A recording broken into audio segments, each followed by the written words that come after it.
Good evening, everyone, and welcome to the fifth episode of season 4 of the Warwick Zoom Garden Plot. Um, let's see. We like to start out with introductions, but I think everyone has been here before, so we're going to proceed right on to having a couple of presentation of garden updates from the Warwick Community Garden. And Sam is back this week to show us what he did with his new raised bed. We have a few announcements, and we do show and tell. And also some Q&A. So with no further ado, I'm going to turn this over to Sarah. Okay. My Wi-Fi is working slow for some reason, so bear with me. It'll take too long to go reset it. This is a picture from, I don't know, probably in April. And I just posted it here because we did a lot of pruning to the orchard this year, and the blooms were really beautiful. And even though we had that little, we didn't get a freeze here, but we had the freeze scare. I checked all the trees this weekend, and there's little fruit setting on all the trees, so that's exciting. This is just the part of the orchard, but it was the pretty picture.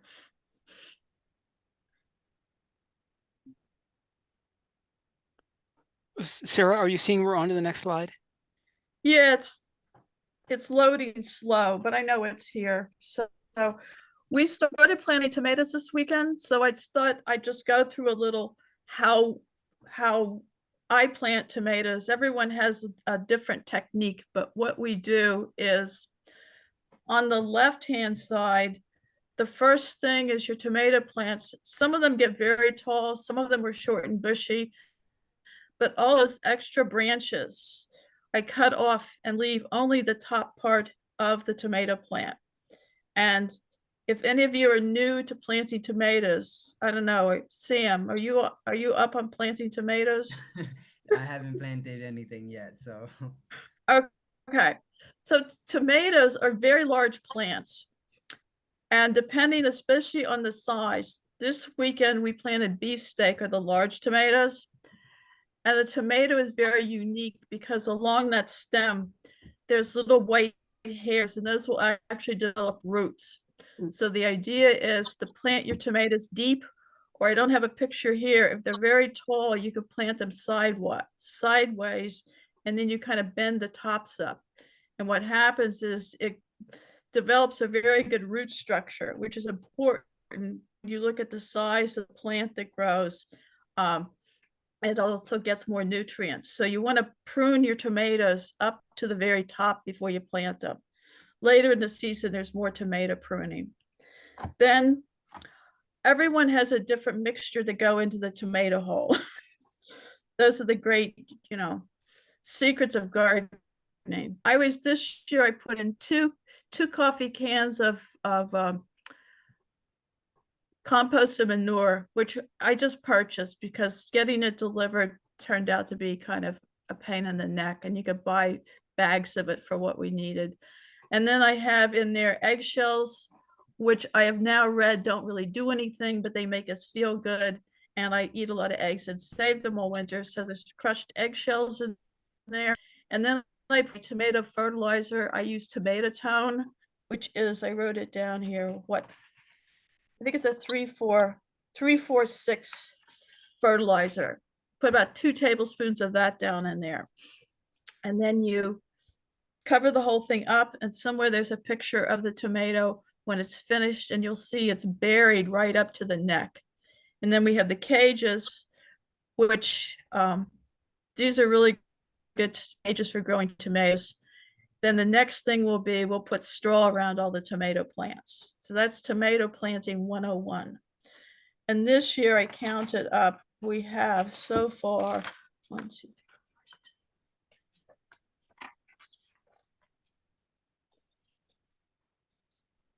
about 19 varieties of tomato plants. Some of them are just 9 of them I bought single plants from. I had posted a place that was having a sale on tomato plants, and they grew them themselves. So we're trying out some varieties that I haven't grown before, and this was a great opportunity to try out different tomato plants without having to buy a whole packet of seeds. And this, We have that posted in the announcements later okay, about the right, buying tomato plants in the village of Warwick. right.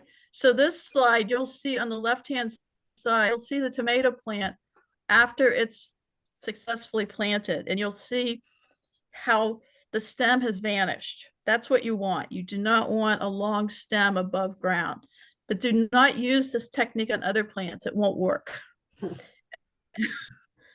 And then here you see a row of the tomatoes planted with their cages. And on the right-hand side, it's been such a slow spring. This rain this last weekend did wonders, but our peas are finally getting some height to them. We grow sugar snap peas, but we grow the tall variety. There are short peas, which are bush peas, and they only get maybe a foot tall. But we're older, most of us, and we like things that go high, and we don't have to like crouch down to the ground very much. So, and these are really delicious. They're one that you eat the pod. So that's our sugar snap peas. They should get double that height. Okay.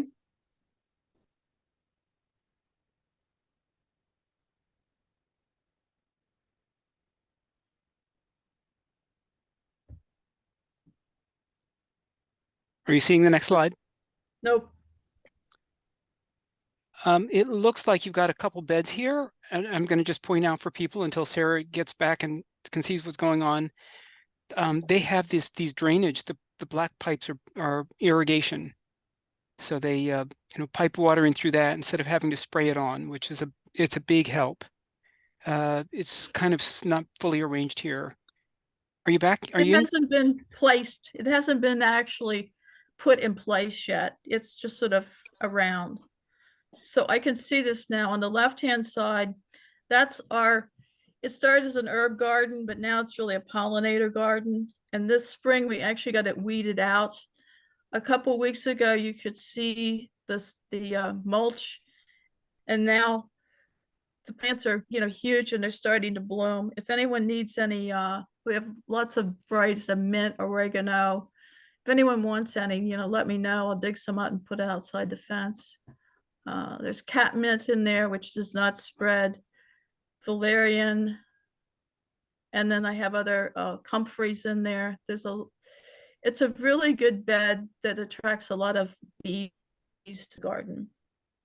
And then you can see what a dreadful spring it's been. These were planted as transplants. I started them inside. And the middle plant is romaine lettuce, which is doing nicely. The forefront is dinosaur kale, which is struggling. And then there's broccoli robinaire, and the Swiss chard is growing well. But that's been in the ground since April, and it's finally growing. And then we also have arugula, more lettuce over here, more the same thing on the salad vegetables. And I don't know if I had any more pictures or not. I think that's it.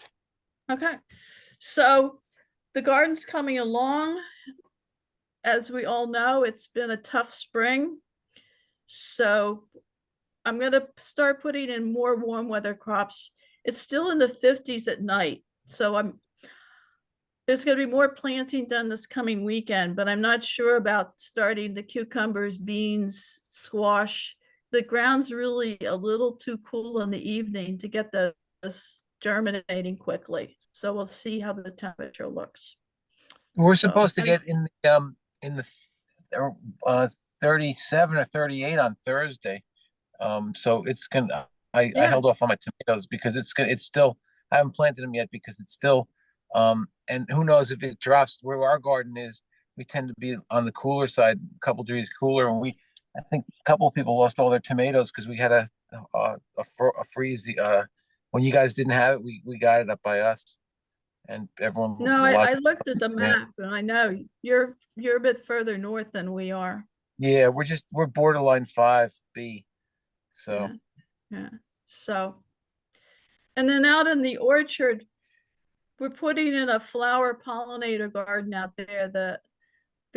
A group of people had that dug up. So I don't know if I'll start putting plants in there. I'm focused right now on getting the garden started, and then we'll start putting, it's too early to put the seeds in. There's going to be some annuals in this year because it takes a while to establish perennials. So it'll be a mixture of, I'll move some of the herbs over from this garden, some things from my house, some things from other people's house, and then I'll fill in with annuals.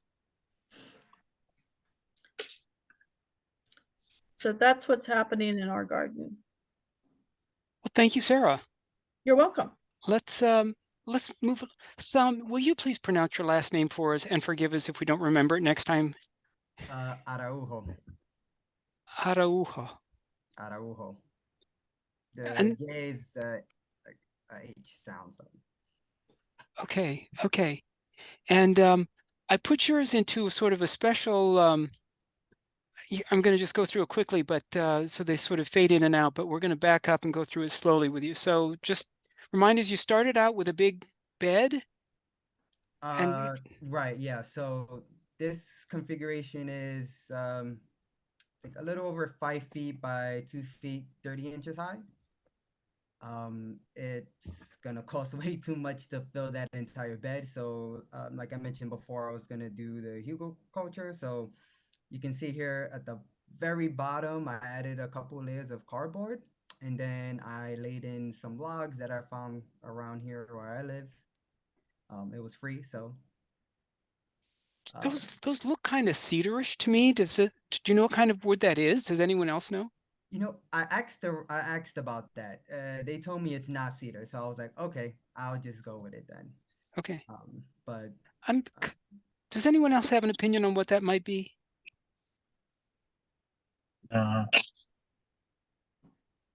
And Sam, I've got another question for you. What is this wood thing over here to the left in between the fence? Was that something, a pre-existing structure, or? yeah, that was there when we moved here. It's just a deck. I see. So this is like between a deck and a fence, and so you've got 2 feet, and you Yeah. just filled it with that bed. Yep.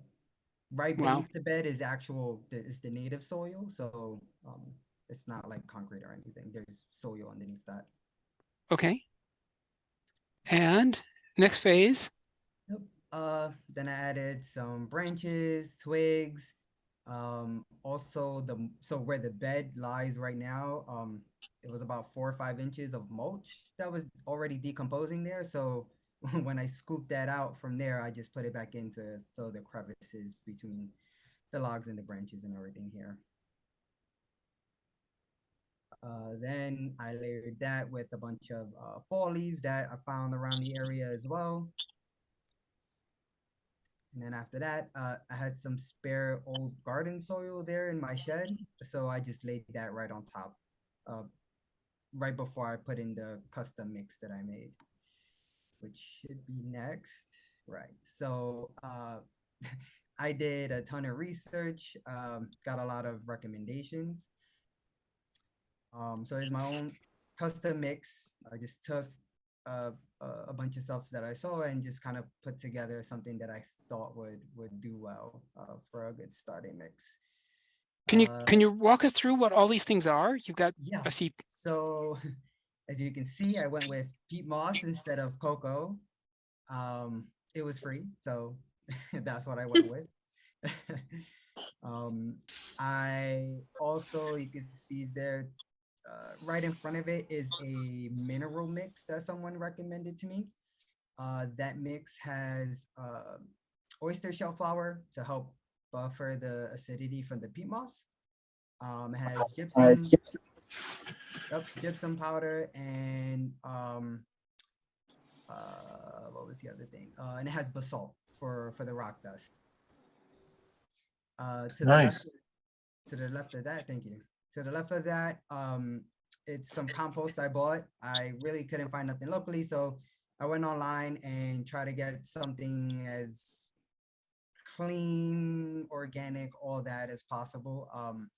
It has no manure, so it's all like made from wood chips, food scraps, straw, stuff like that. It's called Blue Ribbon Compost. I mean, so far, based off of just the look of it, smells really earthy. It seems like really good compost. So if anybody needed any compost, I would recommend that.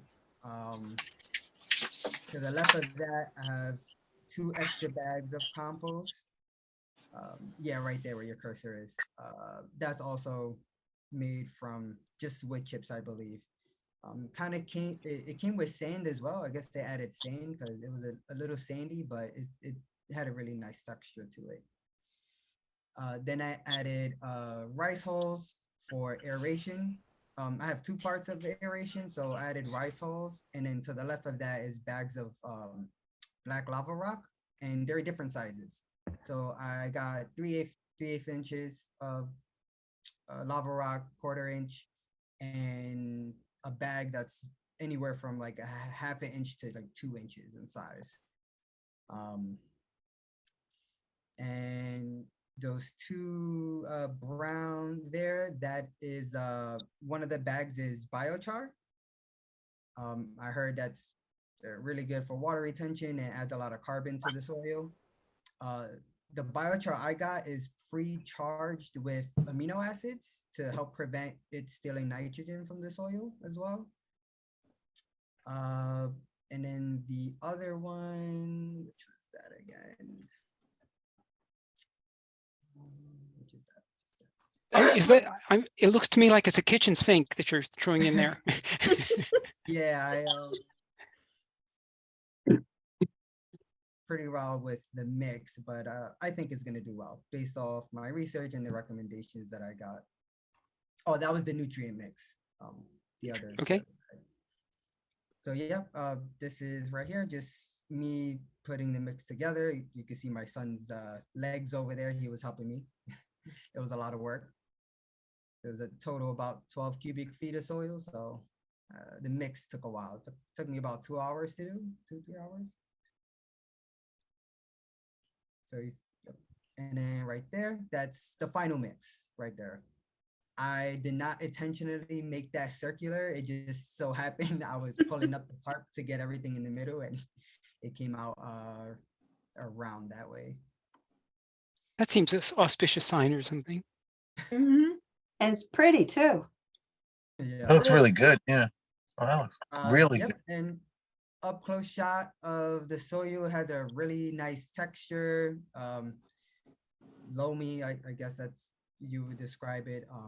Holds water well. I watered it in, but if you move it around, it's not muddy or anything like that. It was really nice to put my hands into. Compared to some bag soils that I have experience with, this is definitely much better texture. And I think more picture. Yep. So that's the soil, the bed all filled in. I made just enough to fill it right to the rim, pretty much. That's a good sign. Mhm. Yeah. And then to the right here, I kind of just did a layout of what I want to grow. So just wanted to have variety. It's funny. What is the X? I've- What are the X's and the C's? What do they signify? So the exit, so I'm doing this square foot size. The Okay. X's are the spots of where I wanted to plant. Mhm. And the C's are for carrots. So I figured I'd do a couple carrots in the center of those. Gotcha. But after I made this and I sent it in, I didn't realize there was something called square foot gardening method. So Yep. now, now I'm Yep. gonna change this because there's some things that apparently I can grow more in 1 square foot, and then some Mhm. I should probably only do 1. So I'm adjusting that there. Can I just make one quick recommendation on the Yeah, mint? sure, please. Put it in a, Yep. I would put it in a pot, put it in a cheap, go to like Dollar General or some place like that, get a cheap plastic pot and sink the pot into your bed if you want to keep it in your bed and put it in the pot. If you don't, you'll have mint in next year and you'll never get rid of it. It's extremely invasive. And even with the pot, it's going to try to get over the edge or go through the bottom of the pot and try to expand, but at least the pot will contain it and you can see where it's going. You can yank it out. But without a pot, you'll have next year, it'll be mint, mint, mint, mint, mint, mint, mint, mint. Maybe I'll grow that in a separate pot. Maybe I'll replace the mint with something else. Yeah. That would, yeah, that would I was probably going be to a say, better put the idea. pot Yeah. somewhere else, and That would don't probably spend be a better. dollar. Don't spend a dollar on those pots. Most gardeners, probably everyone here, has 47 extra pots sitting around their shed that they would give you to. They would pay you to take it away. Well, maybe not, but never pay for a pot. Get because people have these to give away. I have a few from buying at like ShopRite And and stuff. Sarah just said that she's got some mint to give away. So maybe you could take one of your Yeah. pots over to her garden and get some in Yeah. a pot, and then you're set. Where if do you're, you live, Sam? Are you in Warwick? I'm in Warwick. Yep. Yeah, no, we're there on Sunday morning. I don't know, do you work during the day? Me? Yeah, Yeah, I work from home though. okay. We're there on Sunday morning from 9 to, I don't know, 10:30 or 11, and we're gonna be there Friday morning. But I have all kinds of mint. Don't buy mint, and definitely put it in a separate pot. There's some other things there in the pollinator, oregano. I've got lots of oregano, so come over and get some plants. Don't go buy them. Okay. yeah, Sam, oregano's another one that'll spread too. Don't put that. Yeah. That'll take over. Sam, I have a question. On your map here, which direction is north and south, and where is your sun coming from?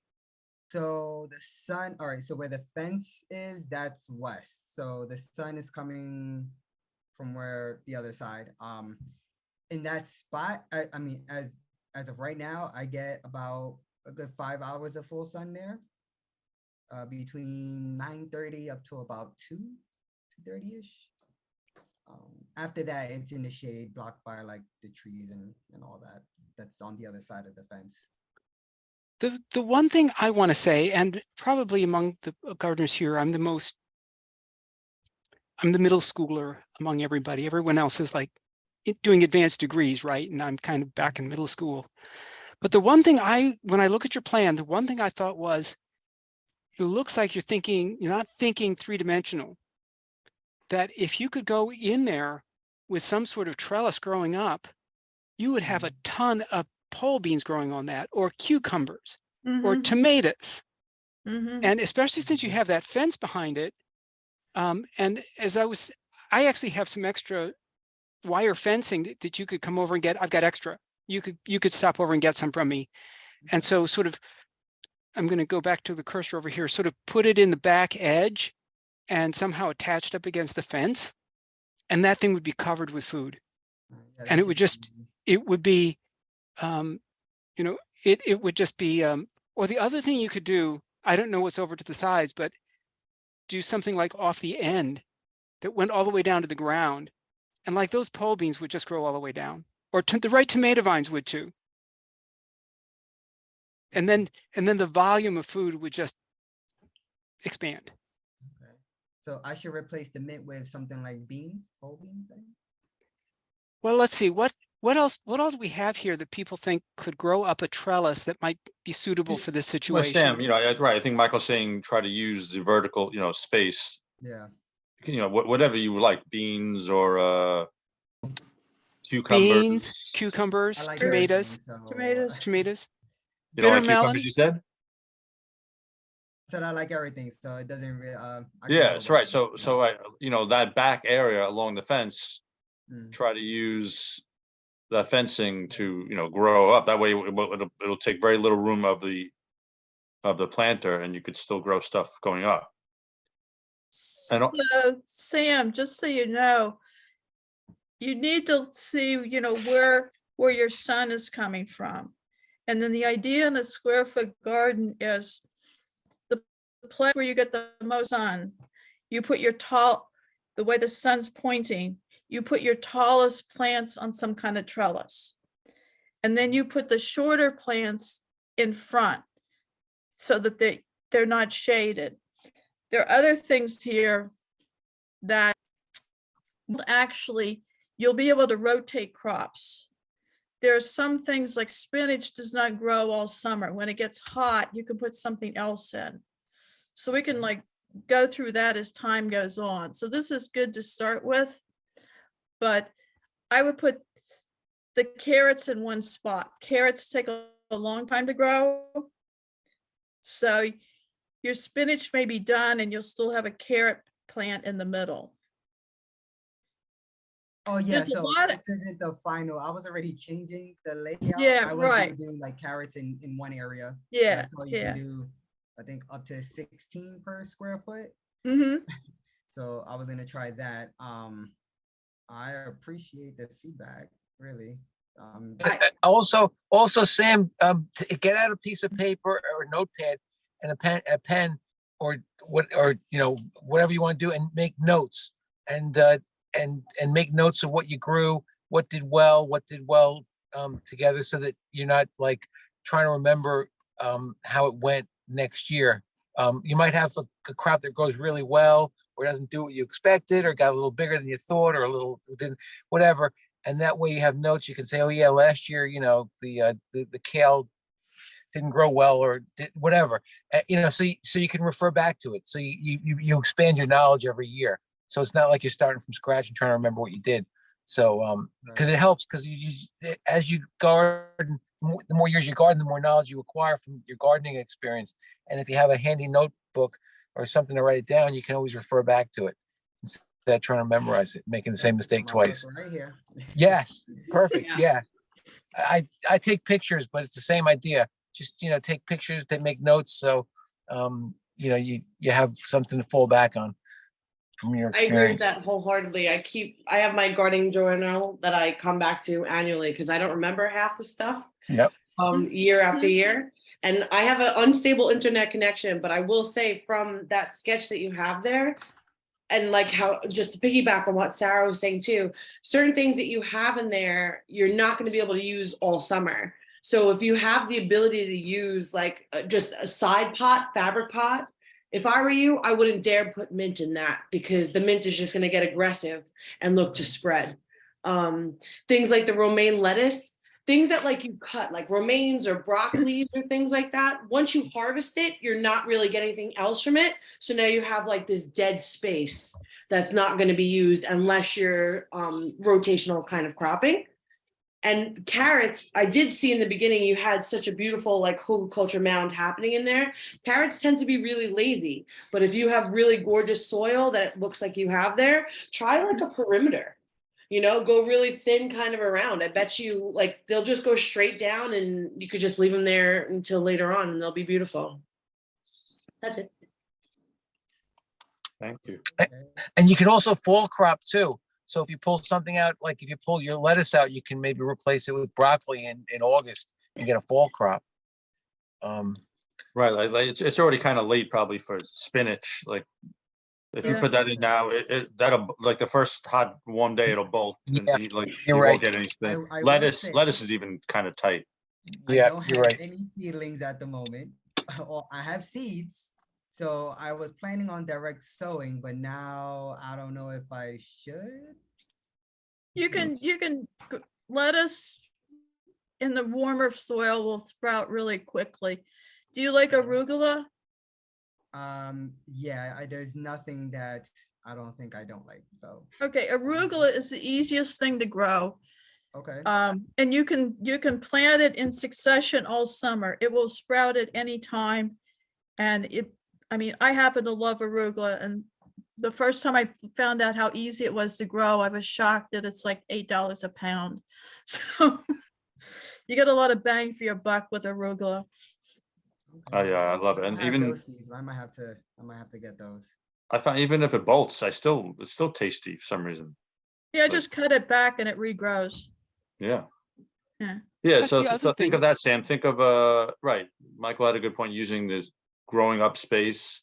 Then right, like, and if you're starting from seed at this point, like a lot of stuff is, I would probably buy transplants at this, for some stuff that you want to put in warm weather things. I should go buy some starts then. Yeah, because Where would we recommend buying starts?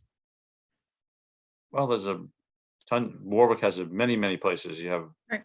Midsummer Farm has really great, they just had a great sale this weekend, but you can get more stuff there. Mm. Corwin's I get stuff from. Sugarloaf Penning's I Mountain get and Herb, right? Greenwood Lake Garden Center and Market. Yeah, they have herbs. Sherman's Farm out on County One. I've always liked Sherman's, and they grow Yeah. their own plants there. So they're not shipping them in. Remember the year of the tomato blight? Yeah, The, I mean, do you like tomatoes? Oh, you like everything, you said, right? So, Yeah, I grew up on a ton of vegetables and fruits and herbs and just, yeah. I haven't found nothing I don't like, I think. no, but that's great. You did a great job with that bed. And do you have Okra? other, How about okra? sorry, I love okra? No, that's too big. I Wow. think People don't like the Wow. consistency, but I love it. Doesn't bother me. Listen, at this point, we have to do this shimmy in place thing. We've been sitting for half an hour. Well, I've been standing up, but a lot of people have been sitting for half an hour. We know that's not good for the human body. So encourage everyone to stand up, shimmy in place, or do whatever you do. And we'll be back in a minute.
While people are winding down from their shimmying, Christy, do you want to pop in the chat a link to that signing up for being a composter?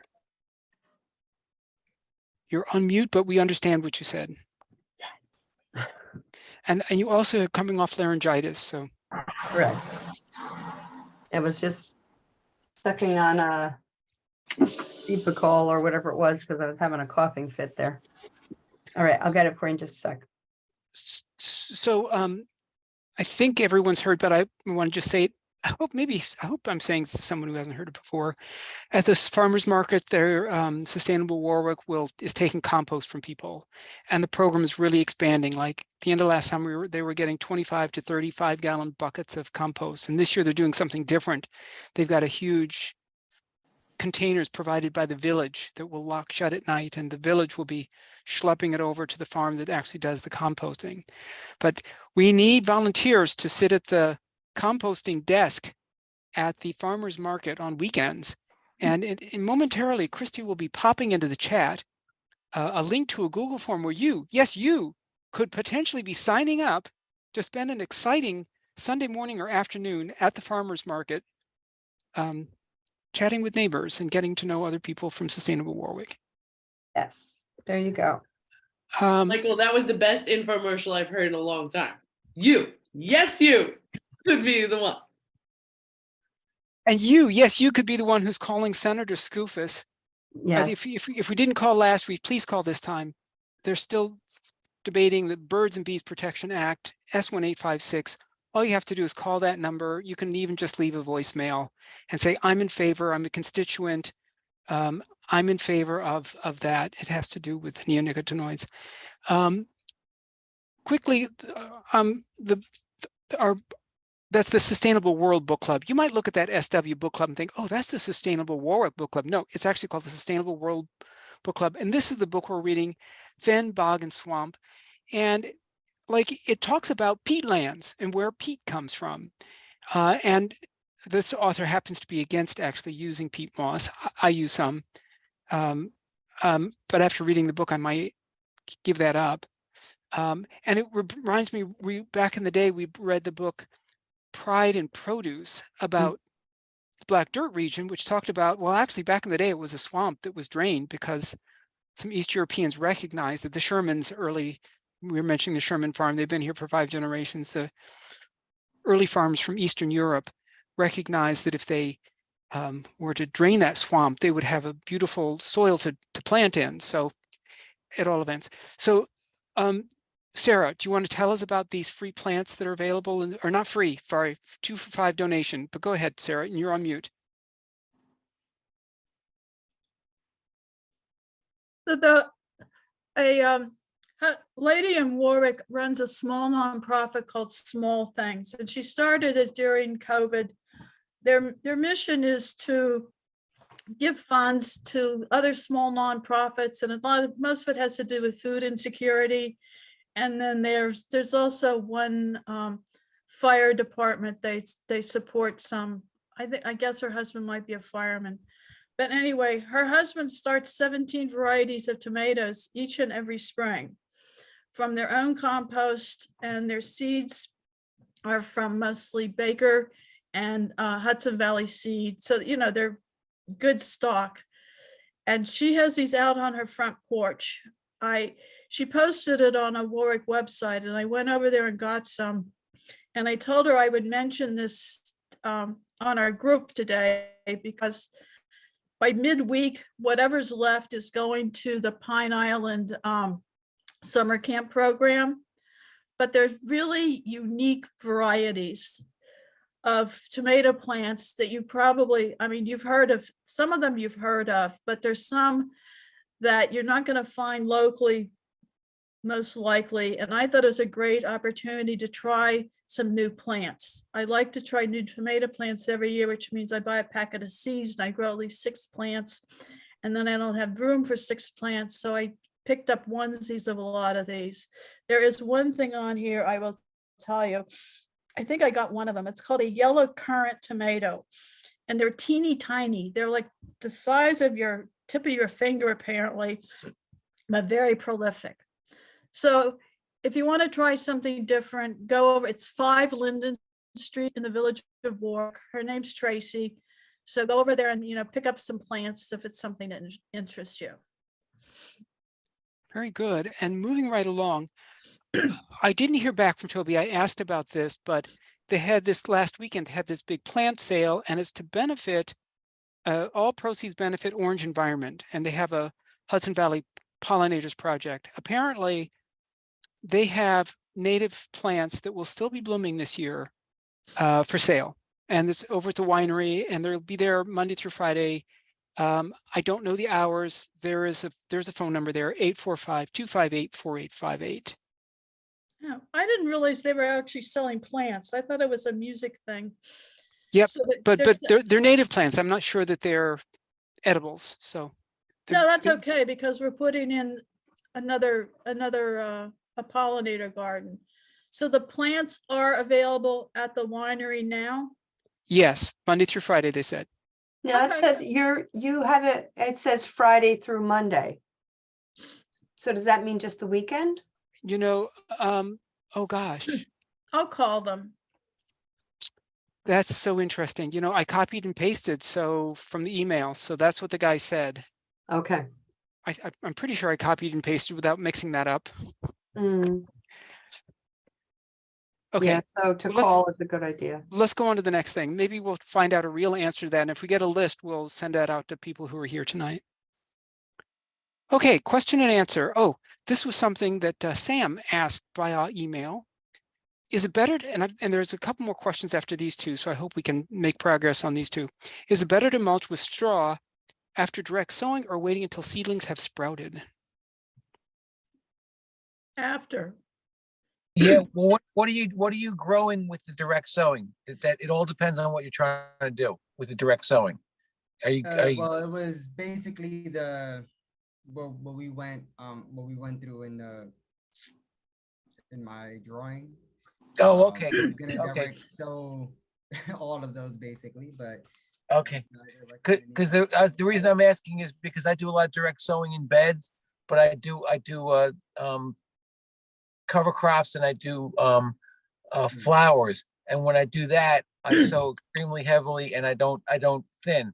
I just let the plants you know fight out amongst themselves. And what happens is when you do that is you get Mm. you get a ton of plants, but the end result is this big massive display of whatever you're growing. So that in that case, you wouldn't want to put anything down to prevent the seeds or stop the seeds. But if you're doing what you're planning on doing with this, which is kind of just direct sow in I guess some kind of straight line, you're not just scattering it, right? You're gonna put it in rows. Is that Um, or is right. But after I saw the square foot gardening technique, I was just gonna go depending on what I was gonna grow. So I know some oh stuff okay. you can do Yeah, I would 4, wait till 9, after. I would wait 16. till after you thin them out. Actually, wait till you thin them out. Okay. If you're going to thin them out, and if you're not going to thin them out, and you're just going to let them grow, then there's no need to put straw down at all. I You know. love my straw as helping just with moisture and with weeds. I had it down already and I just actually transplanted some tomatoes today and I haven't direct sowed anything in the garden yet. I just move it over to the side and then direct sow and just try to leave myself like a little row and you'll see everything come up. It works really well. I don't know if that answered the question, but there you go. The mulch Yeah, does several yeah. things. The Mhm. mulch does several things. It keeps the soil dry and cool. So the roots Cool. are cool while the leaves get all the sun, which is good. But yeah, when it's really tiny, then but you don't want to crush it or block it. That's Mine keeps the soil moist, Michael. It helps really Yes, well with it moisture keeps it moist. retention. Yeah, Yeah. but it really all depends on what you're trying to get. If you're trying to sow a massive amount of plants, then you don't. There's no point in covering it with mulch because you want every plant to. The plants will do their own mulching almost. It's like the plants will outcompete the weeds, especially if you're planting a cover crop. Like if you're putting down buckwheat or you're putting down Daikon radish or turnips or something like that, or clover, the plants will just outcompete the weeds if you plant them extremely heavy and just give them a ton of water so that they can take off and they'll outcompete it. I put down buckwheat where I have it'll outcompete bindweed and thistle. It'll literally stop bindweed in its track if you do thick enough. So it really all depends what you're trying to do. But if you're going to do vegetables, yeah, I would put a mulch down, but I would just wait till the plants just start coming up so you know where they are and what you're seeing. With But the anyway. exception of potatoes. Potatoes you can smother and they'll keep coming because you have to make sure Yeah. that nightshade seeds, no, absolutely no light. Yeah, for So- my tomatoes, I do the same thing that Nicole does. I put a ton of straw down because I don't want any soil near anywhere where it could splash up and start a fungal disease, which is what kills most tomatoes in the course of the season. So I try to avoid. I put a heavy mulch down for that. Folks, let's move ahead to the next question. What about do you cover your plants this week when the nights were cold? Did anybody do that? And how did the cold bother anybody's plants, covered or not covered? I covered my plants, my seedlings that I have at home that I hadn't put in the garden yet, because that's where all the tomatoes and peppers and all that was. And I did cover them. It turned out I wouldn't have had to, but I wasn't going to lose all of my plants I had started. I didn't cover anything over in the main garden because at the last minute, for down here in Warwick, the temperature inched a little bit up and everything we had planted is hardy down to a hard freeze, not just a light freeze. So it was fine. If I'd had tomatoes out, I'd been worried. I actually got some damage on mint. and alyssum, Oh, which are well. pretty cold hardy. What's that? Oh, well. Yeah, well, yeah, the mints are in pots, so like I didn't care, but the alyssum were actually had some, the tips of them were brown. The tips of the onions are brown. I wasn't up there, but it must have been a very hard freeze because for alyssum to get any damage. The peas were fine. The potatoes were still coming up. I planted potatoes. It's funny because the marigolds didn't seem to be damaged, but the alyssum was damaged. So who knows? But no, I didn't cover anything. I didn't put my tomatoes out yet, or any of my peppers. I didn't plant any of my warm crop, warm season. I think it's gonna plants. drop again this week. Yeah, Not as low, but yeah. somewhat, And 40, low yeah. 40s. We're up by us. It's gonna be 38, and it'll probably get down to the mid 30s if it. And even if you have tomatoes out in that temperature, it sets them back a week or two. Mhm. Well, remember Bill used to do like the solar batteries, right? Where he would just take like jugs filled with the Oh, water yeah. and Yep. put them out in the garden in between, and then just do like a drape over, like a light drape, and that would help protect for these like Yeah. road frosts. As an option. All right, what is Yeah, the next I'm question? here? looking at the time. I sort of want to keep the questions moving along. Oh, We just got a couple more. To thin or not to thin? I once heard somebody say thin may be in, but that's where it's at. Now, most doctors don't agree with that, but still, like these plants on the right, those are like, mustard green sort of things and greens. Is that something that you would think, oh, just start picking off small leaves, or would you start taking plants out? And these are radishes over here, ravishing radishes, huh? Would you, and these were planted, early, and they went very slow at maybe planted at the end of March or early April.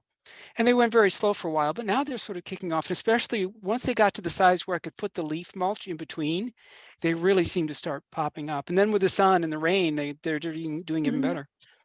But is that something that people would look at and say, oh, I plant dense and that's what my garden looks like, and just let it go, it'll be fine? Or would people say, oh, no, take out every other plant now and throw it in your stir fry and let the other ones grow bigger? Well, how would you approach this? With the mustard greens, aren't you going to eat them like that? Like within stir fries, to just be pulling as you go? As you grow? Yeah, that's what I would think. Microgreens. Yeah. Eat them young and tender in between as they grow, and like thin it out that way instead of in a Yeah. big abundance. Right. Okay. And the radishes look beautiful. I mean, they're not going to get, Fine. I think the radishes are fine. I do Yeah. too. I do too. They look good. Yeah, but the mustard microgreen, just pull out and eat it, and then you can thin it out like that. Yeah. Thin by Definitely. eating. That's our method. Yes. Yeah, exactly. Thin by eating. Maybe we should all get tattoos that say something like that. That's, Like that. but where would we put them? That's always my catch, getting those tattoos. Here's another question. What are we going to do about this stuff?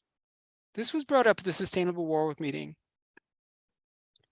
I just This keep pulling it. Is that, so this garlic mustard, it's invasive. Julia Calderon at the last meeting was pointing out it spreads by its seeds. It has a really tough taproot, but also it's kind of toxic to everything around it. So when it gets in the understory of a forest, it can long-term really do environmental damage. I mean, nothing else will grow in the understory. And one solution would possibly to genetically modify the deer so they start to like it, but up to now that hasn't worked, and there might be other unintended consequences. So I have this stuff all over my yard. I've had it since I moved here because half of my yard had gone back to native. And I've been pulling this stuff up now. I bought the house in '99. I've been pulling this stuff up since then. It's starting to get a dent. The trick is to get it up before it goes to seed. And is this I all get gone to most- seed? It looks like it's flowering right now. Yeah. It I think- just finished flowering, and I mow it down, I pull it up, I mow it. Yeah, you got to get that stuff under. it's not helping anybody. I know some people want to eat it or whatever, but you've got enough there to feed half the army. yeah, yeah. What does it taste like? Is it good? It's It's- not It's the later you go, it's more bitter it is, right. but it is a mustard. It's with Right. a sort of a hint of garlic in it. But you know, it's like mint. If you keep letting it grow, I'm not a fan, as you can see. I pull No. a handful of it every day from somewhere in my yard. Every Yeah. day. Yeah, I have it all over. Yeah. I've I heard that pulled when a you pull bucket it, of it, I pulled a heard- garbage bucket of it so far this week. I've heard that when you pull it, you don't just sort of throw it by the side. You put it in a No. plastic bag and send it off to Yes. the dump. Yes. Ta-da, Don't ta-da-dum, ta-da-dum, compost it. ta-da-dum-dum-dum. Yeah, no, do not No. compost it. Not with all those No. seeds up top. Okay, I had it this year grow in between my hydrangeas and I was like in between the leaves Mm, trying to pull it to get rid of it. It looked terrible. Yeah. does people like me showing these little charts here? This is from Mhm. AccuWeather, monthly charts. One thing I wanted to point out is, you see this starts down here at 34 and 48, so the charts aren't the same. I didn't want to put them on the same level, but actually I couldn't quite get them sized right. You see how the difference between the low and the high is this much on this one and this one, but basically you can see what's ahead is with the temperatures, and they are predicting, you know, cold weather. We had a couple fairly cold days last week, huh? Mhm. Yeah, Yeah. the 18th was very cold. But these is like, you know, this looks like it's closer to the bottom of the chart, but it's still just the lows in the mid 50s. 50s. Yeah, So that's their predictions for June. that's normal. That looks normal. But that one day, the 18th was abnormal. And the 25th looks like it's gonna be an abnormally cold day. And see, those are the reasons now why I don't really put anything in the garden besides the peas and the potatoes until Memorial Day. I jumped Yeah. the gun today with putting my tomatoes in because I looked at the forecast. I saw like a low of 42 for Thursday, and I'm like, okay, they're not going to be thrilled, but they can do it. But people that are planting like on Mother's Day weekend, and then we get these Yeah. real late frosts, it's way Yeah. too early. I agree with you, Nicole. We had a Yeah. guy planted May 7th, and I'm like, whoa. He Crazy. lost everything. I was there on Sunday, and he lost every tomato and every pepper. Everything was Yeah. gone. The first year you guys, when we started the garden Zoom plot, we had this crazy rogue late frost. Remember Carly? There were so many people that lost all of the stuff that they put in. Yeah. They're beautiful starts. It's not worth it. Yeah, especially if you're growing from seed and you have extra seeds, it's one thing. But if you're mail ordering like specialty tomatoes, they're charging you like anywhere from $4 to $8 a plant. And if you're losing like 10 or 12 $8 plants, you know, because you got this, you know, you can go to some of these places, they have like hundreds of varieties, and it's really kind of neat, but they're expensive. That's a lot of money to lose, and they're not going to give, you know, you're not going to get it back. It's hundreds of dollars of damage. So I guess we're almost at 8:30. I want to wrap up quickly. If anybody has any pressing last questions, we will press them in. Otherwise, this is something that our steering committee has not discussed, but should we be starting at 8 o'clock, starting with the June meeting? Yeah, so it's, yeah. Yeah, we do that. Yeah, Yeah. so our June. next meeting, which will be the second Monday in June, which I believe is June 12th. Yeah. We'll start at 8 p.m. And I want to thank everyone for joining us, and especially Sam and Sarah for sharing their pictures. Thank you. And until we see you, happy gardening.